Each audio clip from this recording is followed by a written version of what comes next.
Hey guys, welcome back to another session. This is tutorial number 17 and we are going to teach you about data fetching from an Excel and feeding the same data to UI.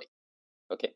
In the automation testing world, we mostly rely a lot on Excel data or on the other like a structured data or unstructured data from the JSON, XMLs, Excel, CSV files, and many other like your text files as well. Because your data is which is coming from the business standpoint, and you are creating a script which will be fetching that data from the business users and entering that data into the UI for the validations, for the data uploading, for your data generation, right? So everything what we do, we don't make it static, we make it dynamic, so that a single functionality is tested with tons of data, which can be like a boundary value analysis you can do, or you can do a kind of equation partition testing as well, where you have a single multiple set of data which you are testing with a single scenario, where you test with the positive data, where you test with the negative data, where you test the boundary of that particular scenario, like how exactly that scenario is behaving. So to make it actually happens, you need to integrate your UI automation scripts, your Selenium scripts, with some data source, right? So today the data source which we are talking about, that is Excel file. Okay, so I just have created one Excel file for you, this one.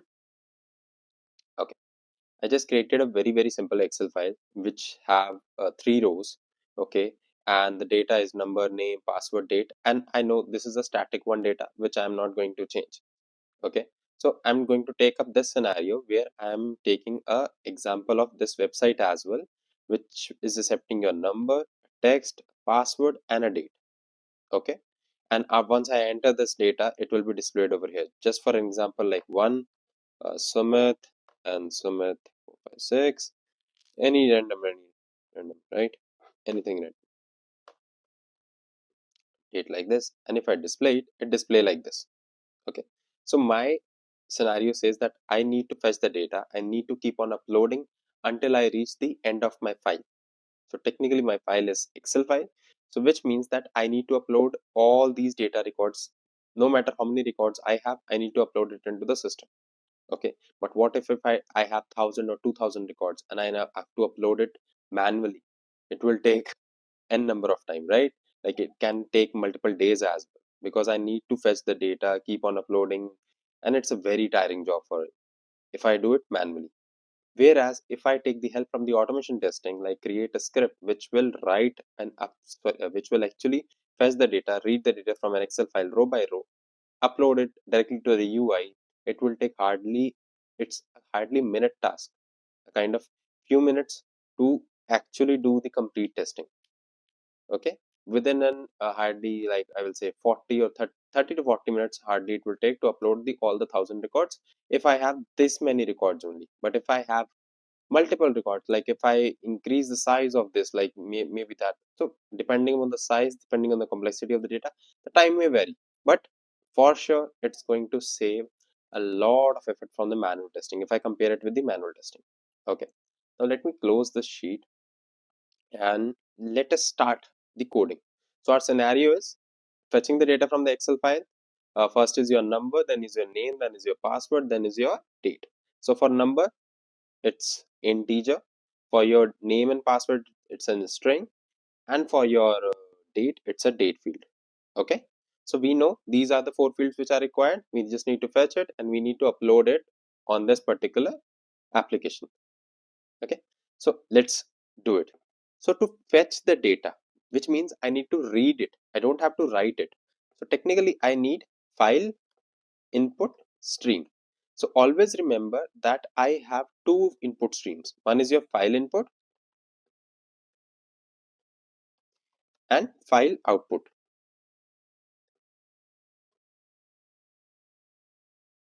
Okay, so file input is basically for a reading purpose only. If I have to read it, okay, but what if I have to write it, then it's file output stream. Okay, so in today's scenario we'll be covering up file input stream, like reading a data. Okay, in the later on scenarios we'll be covering up with the file input stream.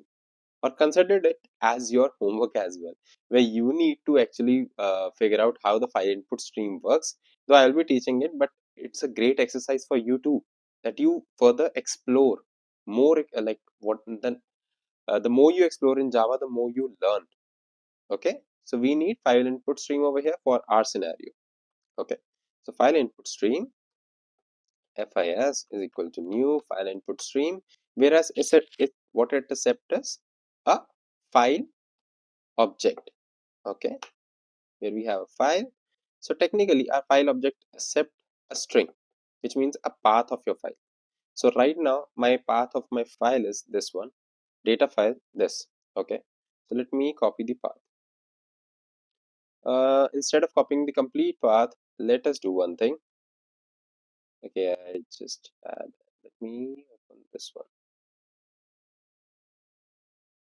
Yeah, so Selenium tutorial, I don't need that, because there can be a case in the previous tutorials we have seen that case, that if I change the location, my code will hamper, right?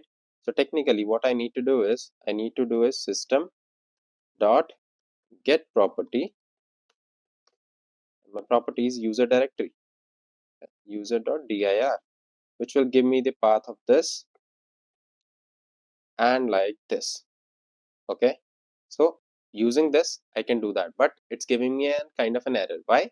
Because this is, I'm interacting with a file input, right? I'm interacting with some file, so I need to throw an exception, which is giving me a kind of a checked exception. This is a checked exception, which means that I need to throw a file not found exception over here, or an IO exception kind of. Okay, so now my file input stream is pointing to my file, the Excel file which I need to open up. Okay, let's open that particular file. Let me do a workbook which I am using Apache. Okay, now there is a question. What How we can actually interact with the Excel file? We need a Apache POI classes. Okay, I need a packages to import. So to import that particular package, I need to go to my POM. I need to add a dependency of my Apache. So here I have already added up. You can go to just like this. You can go to Google, okay, and type Apache POI Maven dependencies. Okay, it will give you Apache POI Maven dependency. You can go to the this one and just copy this. Okay, once you copy and paste it over here, the same, you will get all the Apache POI files in your this. Like you can see common collections, common Excel, right? Executable. All these files will be auto downloaded for you. If those are not downloaded somehow due to some reason, then what you can do is you can go to your pom.xml file, right click, you can do this your Maven update project, include the snapshots as well, click on OK. So once you do it, automatically it will update your project and it will download all the files which are required for your dependencies. Okay, let's move back. I hope this is clear till now.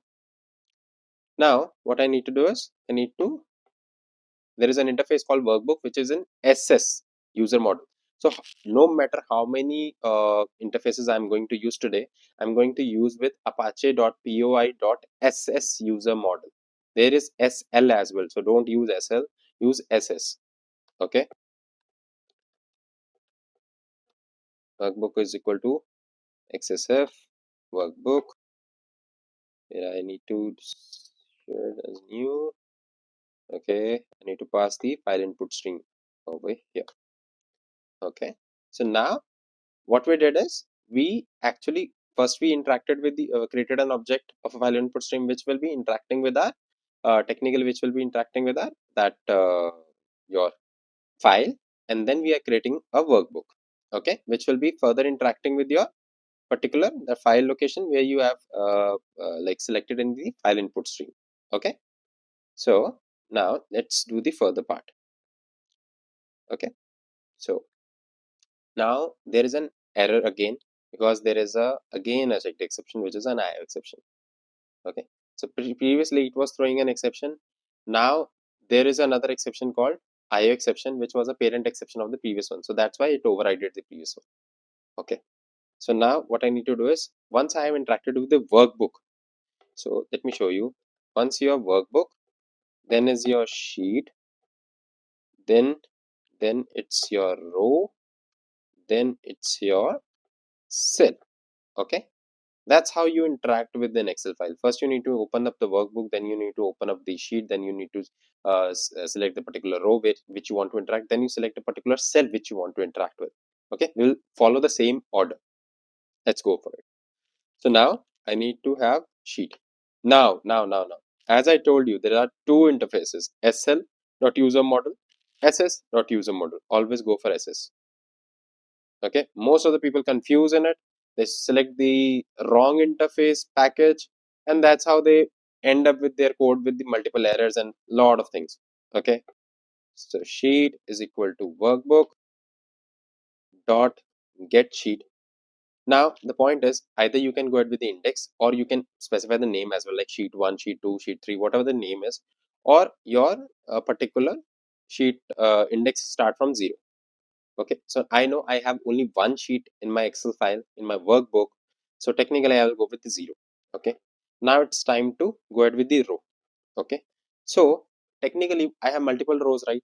So what I need to do is, I need to interact with each and every row. So I need a for loop for me, right? So row, again SS user model, row, sheet. What it will do is, by default, how many rows are there in the sheet, it will go on the iteration one by one. But there is a case, because my Excel file also have a header which I can't pass, right? This also have a header. So in the for each, this one, in the for each, it will first start from the header node, right? So technically, if my row dot get row num is equal to equals to 0, so technically I need to continue, which means that whenever I will be interacting with my header row, I would need to skip it, right? I need to I need to actually jump to the second row. So over here, your cells and your row start from the 0 index only.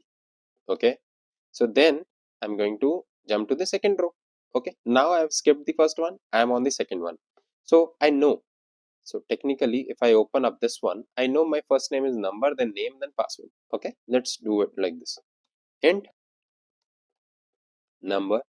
So which means that your row dot get cell, your cell is 0. Okay, whatever the row is, I'm in the cell 0 dot get cell value. Okay, so what kind of cell value I have? It's a numeric value, right? Now your get numeric cell value returns a double, but I need an integer. So what I need to do is, I need to typecast it. That's how you fetch the integer, sorry, your double value, and typecast it into an integer. Okay, I can also take a double, that's not a problem with that, but I just need to show you how to typecast it. Okay, so okay, I hope my screen is visible. Yeah, so now my second point is over here: name is a string. So row dot get cell, again my cell is 1. Okay, because this is 0 1 2 3, right? Now get cell string cell value. Okay, so which will be returning a string. My third column value is also a string. Let's go with that. It's a password for me, right? Now, yeah. So now my fourth one, which is a little bit of a tricky one for you guys as well, because it's a date. So date can't be handled directly. So for that, I need to convert it into a kind of a string, right? String date and my date. Now the problem is, if I do like this, suppose if I do like this, get cell your 3, and I missed it, I need to update it over here, 2 dot get date cell value. It's going to throw me an error. Why? Because I am returning a date over here. I need to change it to a date. Whereas if I need to have it as a string, I need to do like this: new simple.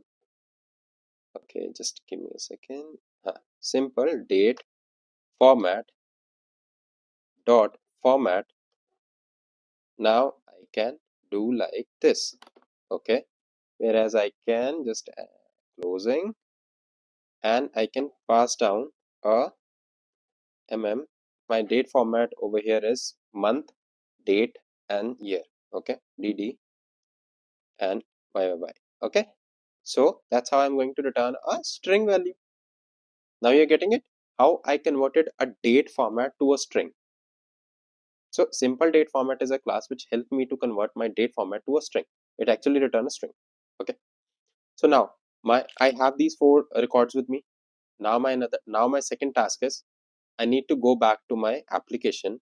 I need to fetch the inspect elements of all these. Okay, inspect input number. So let's go ahead with the driver dot find elements by dot id. This one dot send keys your number. Okay, now your send key says that it only accepts the string, but your number is an integer. So what you can do is just do like this. It will be converted, auto converted. It's an auto boxing of a number to a string. Okay, so again same goes for your other values.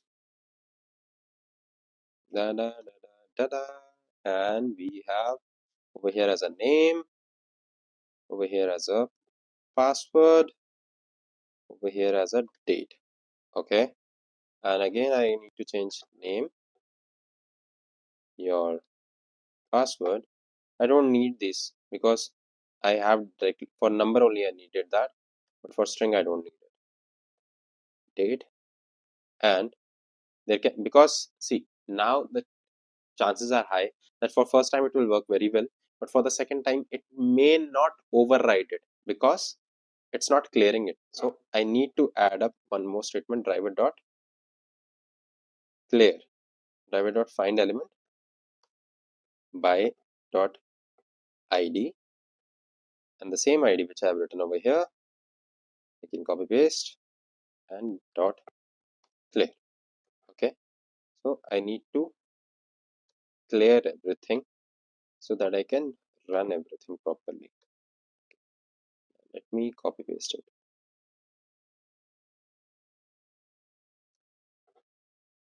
Dot clear. Okay, and again same for over here for the password as well.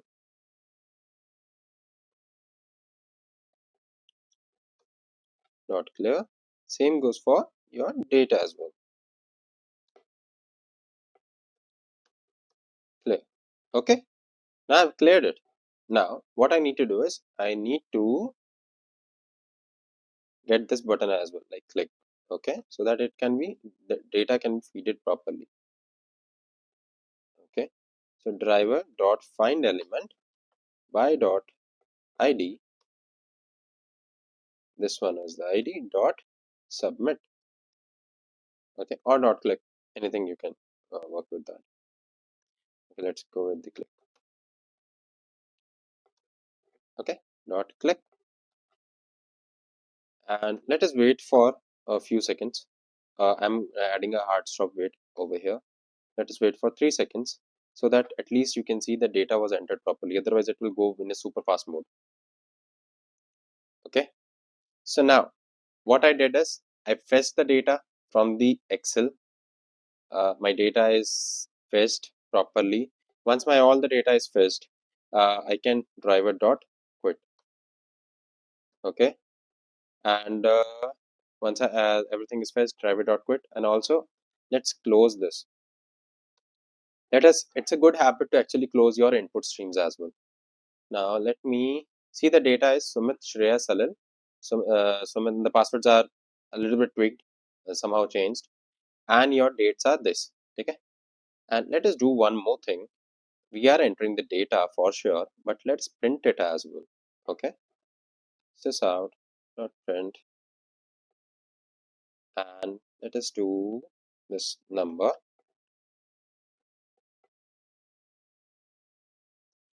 /t. Same goes with this one. Same goes with this one. Same goes with this one without this. Your date, your password, your name, and over here, let us do one thing. Okay, let us at the last, once everything is printed, I need to do a empty string element so that it create a line. Okay, so are we ready to actually run this code? Okay, so let us trigger it. What we have written.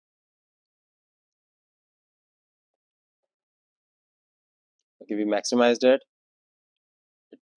entered the data, but somehow the data got entered, but I might have got an exception over here. Okay, no, there was no exception though.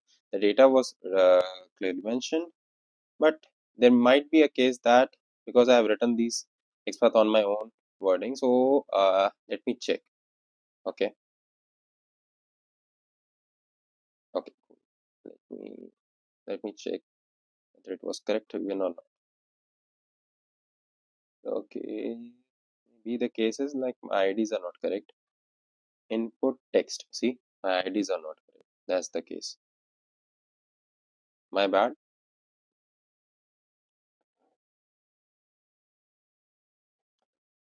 This ID was not correct.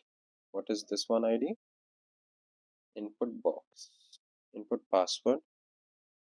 Hold a second. Input text. Input password. That is correct. And the last one was mine. This one. So what is this ID? Input date. That is also correct, right? So let us trigger it again. Let us see now what happens. Okay, great. It entered the data. It displayed it. It hold it for 3 seconds. It entered again the second row entered, and go for third row with Salil data, and now it's going to quit. See, your data was also fetched. It was printed. It was also logged into your web application.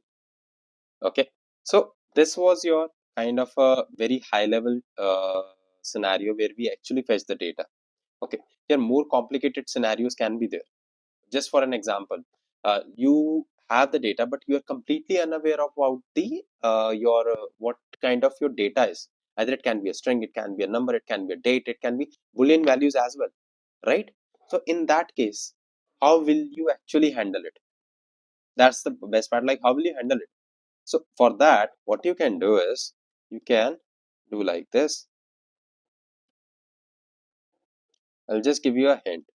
Okay, like so. Your particular row. Okay, let me do one thing. In SS, right? So now what you can do is you can take the cell dot get your type, get cell type. Okay, so whatever the cell type you have, okay, you can have it in a switch case. You can have it in a switch case as well. Yeah, that's a good idea. You can have it in a switch case, and then case you can have it as a string. See, string. You can have another case as a boolean. Okay, you can have another case as a numeric. Okay, then you can have a case as, see, your blank. You can case have a your error. See, these are many cases which you can have. Okay, these are many cases which you can have, irrespective, like if you are completely unaware about the data type, what kind of data you are getting. In that case, you can use these kind of things like cases. Inside that, you can go ahead with this, your get string value, and this can be a kind of a generic one, which can be your cell dot get cell this, get cell that. Okay, in that case, or else you can instead of having this for each loop, you can go with the for loop as well. Okay, so in that case, what you will do is you can have this row dot get last row num, like your row dot get last cell num. Okay, so in that case you can have it like this as well. So for int I, as cell is going to start from 0, I less than equal to your last cell num or less than better I plus plus. Okay, now in this case you have a control on your indexing as well. Instead of going like this with the for each, you can try that, and now you have a complete control on your indexing, right? That's also you can do like that. Okay, so cell cell is equal to your, like that also you can do that over here, and then you can actually create a complete scenario where you don't have any idea about your headers, what the data, what is the kind of a cell type. Okay, you can control it via this. You don't have any idea about how many cells are there, you can control it via your get last cell num. Okay, also if you don't have any idea how many rows are there, that you can either go with the sheet dot get last row num. Okay, or else you can go with the for each loop as well. Okay, then also suppose you have a kind of a situation where you want to skip few columns which are actually operated by your file output stream, that you can also operate if you are writing the if you know that particular column header. Okay, so what you can do is, first you can get all the column headers into an array list. Okay, you can go with the iteration of the array list. Using that iteration, using the iteration of that array list, you can actually write down your whole code, your complete code in that, and that's how you iterate it based on the cell name, your column name. And column name can give you an idea, like if this column is coming up, my your cell type should be this one. If this column is coming up, this should be input in the file input stream, or else this is a different column where I need to write the data. It can be handled by the file output stream object. So it completely depends upon how different scenario you are in, what kind of business requirement you have right now in your particular uh, field, that you can drive. Okay, so the more you practice, I would say the more you learn, the more you bring different set of scenarios, different set of requirements, the more you will get into it and you understand how to use it. Okay, so my advice is to practice a lot, to practice more and more, so that you understand the concept of Excel reading and writing. Okay, that's all for from Techify Zone about the tutorial number 17, how to fetch the data or how to read an Excel file using Java and Selenium. So that's all. I hope you have enjoyed this session and you have learned something new today. It's always good to see you learning, and keep coding, keep working hard. Thanks a lot. Thank you. Bye.